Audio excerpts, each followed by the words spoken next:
Mria, rêve en ukrainien, le nom de ce hameau qui recommence à vivre après le départ des soldats russes.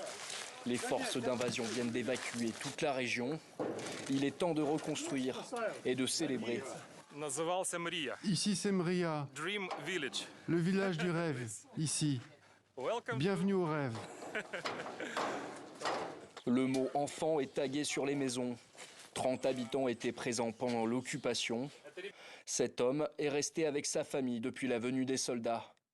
Les souvenirs sont encore frais. Anton raconte le choc lorsqu'ils sont arrivés. 1 minute s'est écoulée comme si c'était 1 heure. On restait cachés en silence, sans savoir quoi faire.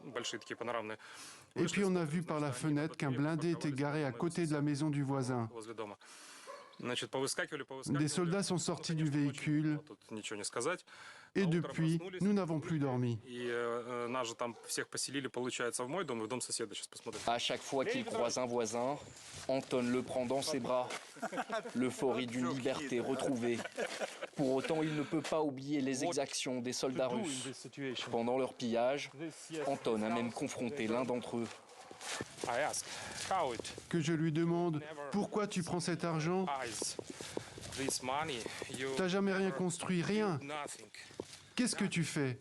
Pourquoi tu brûles cette maison? Pourquoi tu tues le chien de cet homme ?»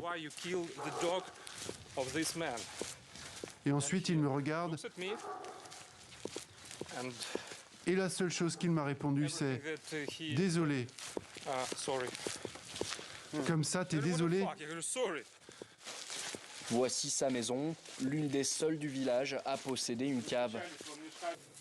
La famille a dû accueillir la plupart du voisinage. Nous étions 12 à dormir ensemble tous les jours. C'était vraiment terrible.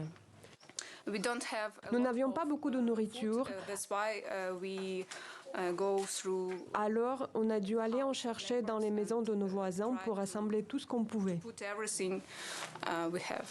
À l'intérieur, un groupe électrogène a permis de maintenir l'électricité, un semblant de confort pendant toutes ces semaines isolées. En partant à quelques centaines de mètres à peine du hameau du rêve, on peut observer les traces du passage de l'armée russe. La mort répandue sans discernement. Des voitures de civils criblées de balles. Leurs passagers sont encore à l'intérieur.